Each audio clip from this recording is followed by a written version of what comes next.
perpendicular to the plane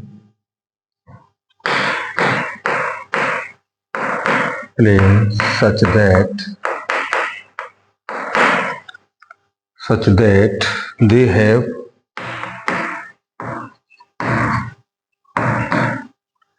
have a common force, common center at P as shown in figure.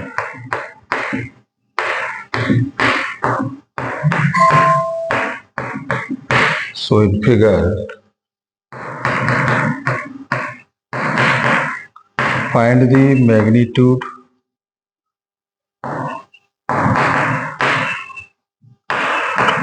and direction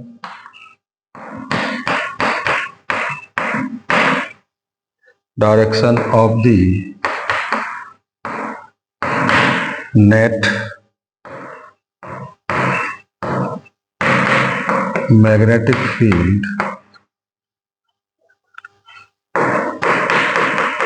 at the point P due to the loop.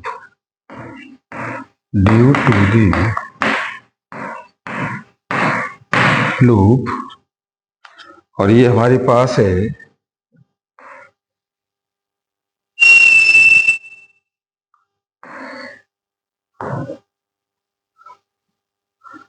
ये point P है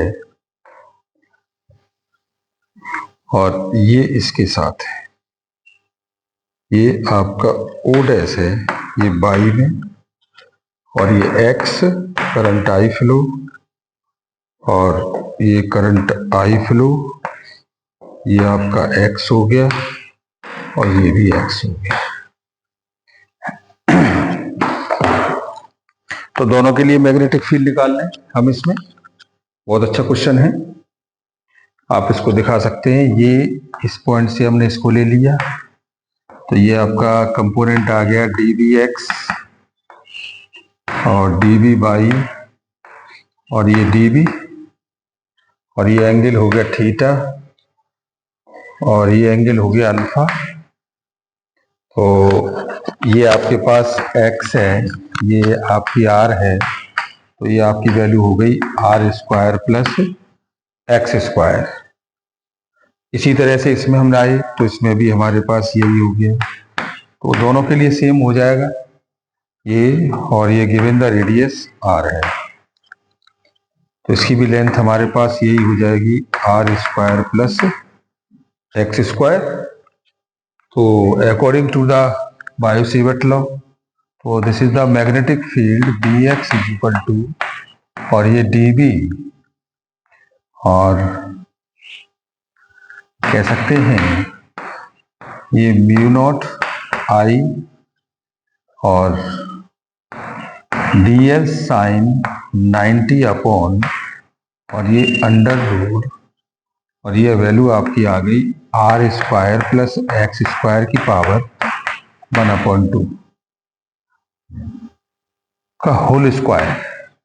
तो ये value आपकी आई Bx is equal to, और ये 0 से 2 pi r, और ये mu naught I dl upon, और ये आपका हो गया r square plus x square. और Bx कंपोनेंट में हमारे पास जो एंगल आया at the angle of x axis पर, तो ये कॉस अल्फा आ गया। तो यही value Bx is equal to 0 से 2 पाई r, और ये mu naught I dl upon, और ये r square plus x square, और ये कॉस अल्फा, और कॉस अल्फा की वैल्यू हो जाएगी आपकी कितनी, ये बेस अपॉन हाइपोटेनियस, यानी r square plus x square. तो ये Bx is equal to value हो गई 0 से 2 pi r mu naught I dl upon, और ये r square plus x square, और ये r upon, under root r square plus x square, और ये एक्यूरेट वैल्यू बाहर आ गई पूरी, तो म्यू नॉट और ये आई आर अपॉन और ये are square plus x square की पावर 3/2 और इंटू 0 से 2 पाई आर, तो ये वैल्यू आपकी हो गई mu I R into 2 pi R upon और ये are square plus x square की पावर 3/2। तो ये वैल्यू हमारे पास आई कितनी, देखो म्यू नॉट आई और 2 पाई आर स्क्वायर अपॉन और ये are square plus x square की पावर 3/2। इसको हम एरिया से भी कंटेन कर सकते हैं, तो म्यू नॉट और ये आई 2 ए अपॉन और ये are square plus x square की पावर 3/2। अब ये दोनों कंपोनेंटों में है, तो b is equal to b x i और plus b y j, b x i plus b y j, और इसे आप करेंगे तो b का मॉड इज इक्वल टू ये अंडर रूट हो जाएगा बी एक्स स्क्वायर और बी बाई का स्क्वायर। अब जो वैल्यू बी एक्स की है वही वैल्यू बी बाई की है, तो आप इसकी जगह लिख सकते हैं under root 2 b x square, यानी कि under root 2 into b x. तो ये b की जो रिजल्टेंट वैल्यू आ गई वो √2 और bx की वैल्यू हो गई 2 mu naught I A upon और ये are square plus x square की पावर 3/2। और अगर r ग्रेटर है या x ग्रेटर है तो यही वैल्यू हो जाएगी b का mod is equal to 2√2 mu naught n I A upon और ये x की पावर q के साथ। ये हमें इसका रिजल्टेंट मैग्नेटिक फील्ड मिल गया दोनों कंपोनेंट पर। तो हम ये इसका हमने फाइनल कर दिया आपको, तो हम इसे निकाल सकते हैं म्यू नॉट आई का स्क्वायर अपॉन इतना, तो आप इसे कैलकुलेट करके डिफाइन कर दीजिएगा।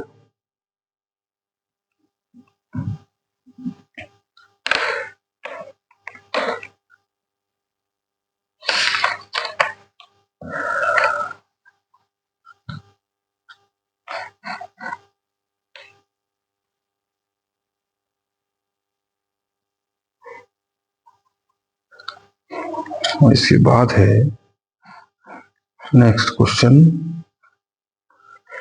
हमारा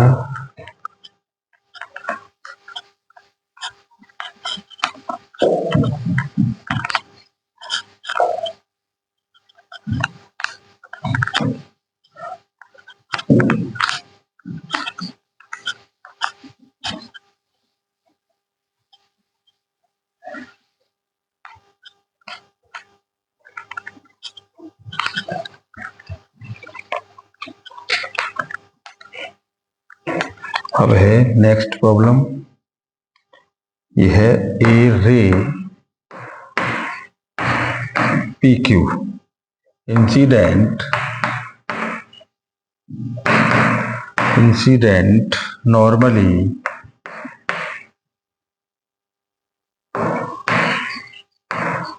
normally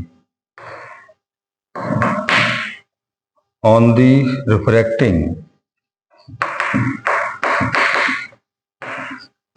refracting face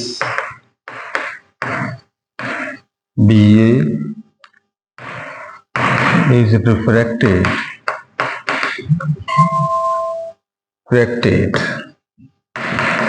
in the prism BAC made of material of refractive index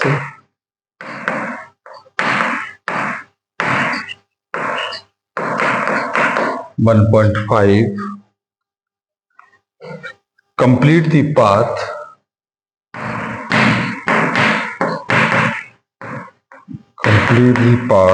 of ray through the prism from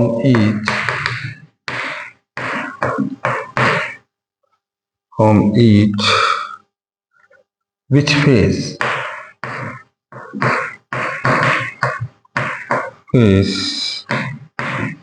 will re-emerge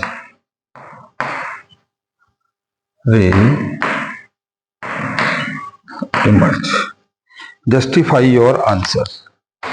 इसमें हमें डायग्राम दे रखा है,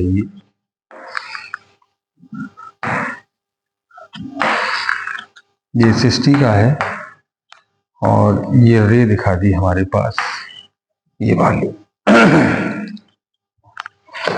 पी क्यू। अब ये रे हमारी पी क्यू है, ये पी और क्यू। अब ये जब इसमें जाएगी तो इसे नॉर्मल से क्या होगी, ये बेंड हो जाएगी, ये इससे क्या होगी, बेंड हो जाएगी इससे ये।